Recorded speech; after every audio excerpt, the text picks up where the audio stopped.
Fala, nação eleita, povo escolhido de Deus, eu sou Kaique Mendes e no vídeo de hoje eu quero falar com vocês que o silêncio de Deus ele tem um porquê. Então, meu querido irmão, minha querida irmã, fica tranquila, tem uma palavra de Deus hoje para a sua vida. Vamos refletir juntos naquilo que Deus tem para falar conosco.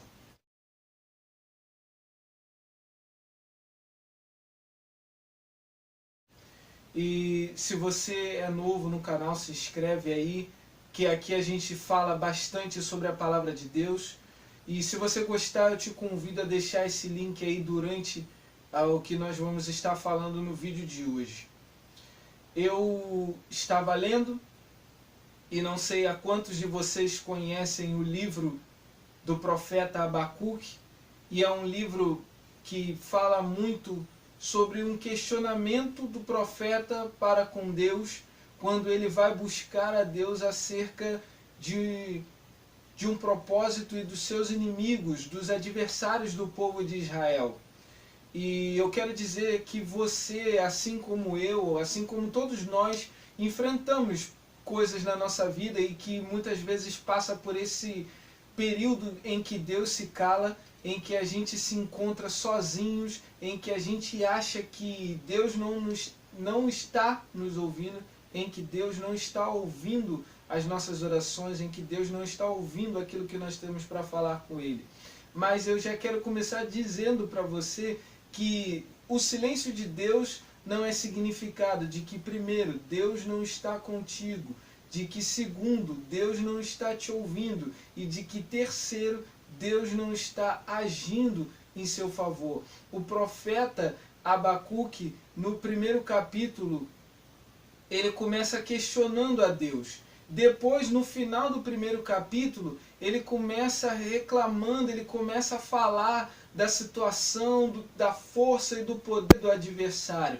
E talvez nós, eu, você, nos preocupamos com aquilo que os nossos adversários, eles têm, o poder que eles têm. A gente olha para o tamanho do gigante, a gente olha para o tamanho da muralha, nós olhamos para a quantidade de carros que nos perseguem, e de todo o poder de Faraó, exemplificando para a sua vida, você talvez olha para o tamanho da sua enfermidade, do seu problema, da sua situação no meio da sua família. Você, homem, varão, aí, você às vezes tem aquela dificuldade, aquela responsabilidade com o teu lar, com a tua casa, com a tua esposa, e você sabe que você tem que arcar com teus compromissos, você tem que ser o chefe da família, e o quanto a tua cabeça talvez esteja cheia, e você busca em Deus e encontra com o silêncio dele. Mas no segundo capítulo, Abacuque ele faz algo diferente, e algo que muitos de nós às vezes nos esquecemos de fazer. Ele primeiro questiona, ele primeiro se distrai olhando para os adversários, mas depois ele entende e diz para Deus que ele vai ficar na torre de vigia, que ele vai orar. E ele fala algo que todos nós talvez já conhecemos, que o justo vive pela fé. Como diz o Salmo de número 34, no versículo 19 e 20, que o justo tem muitas aflições, ou passa por muitas aflições, mas Deus o sustenta em todas e não permite que nenhum dos seus ossos venha se quebrar. Se você se manter na torre de vigia hoje, se você se concentrar em apenas esperar o que Deus tem para fazer, você justo viverá pela fé. Aí ele prossegue e decide uma reação diferente. E no capítulo 3, ao terminar do livro, ele diz que vai aguardar ao Senhor o dia em que Deus vai fazer com que o inesperável, aquilo que os olhos não podem contemplar ainda hoje, que o teu ouvido ainda não foi capaz de perceber, de ouvir, e nem subiu ao teu coração, é o que Deus irá fazer. Ele decidiu confiar, e ele termina o capítulo dizendo: então eu me alegrarei no Senhor. Quando você observa a tua dificuldade e questiona Deus pelo silêncio, você não encontra saída.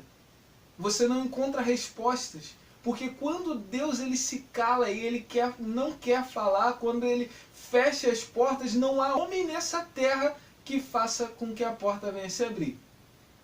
Não adianta. A gente pensa que vai e não vai.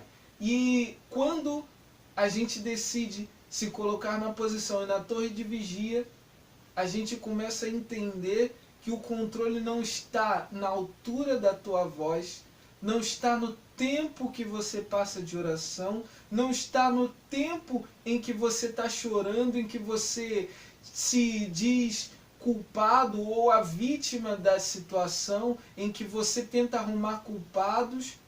Não adianta. Aí você começa a entender que o controle não está contigo, não está no teu patrão, não está em nada, não está naquela situação que está diante dos seus olhos. Está em Deus. Porque Deus ele se calou quando José estava preso, se calou quando Davi estava diante do gigante e se calou quando Daniel estava na cova. Deus também não falou quando Jonas clamou de dentro de um grande peixe. Deus também não abriu a boca para responder os discípulos no meio da tempestade. Mas em todas estas coisas, o propósito de Deus se cumpriu. Quando você se coloca na posição, você vê que a alegria que vem ao seu coração vem do Senhor. E quem se alegra nele tem um novo cântico. Eu espero que essa palavra ela possa servir hoje para a tua vida, que você venha receber em nome de Jesus Cristo, ok? Saiba de uma coisa, que eu, você, todos nós somos mais do que vencedores em Cristo Jesus, e eu espero vocês no próximo vídeo aqui nesse canal.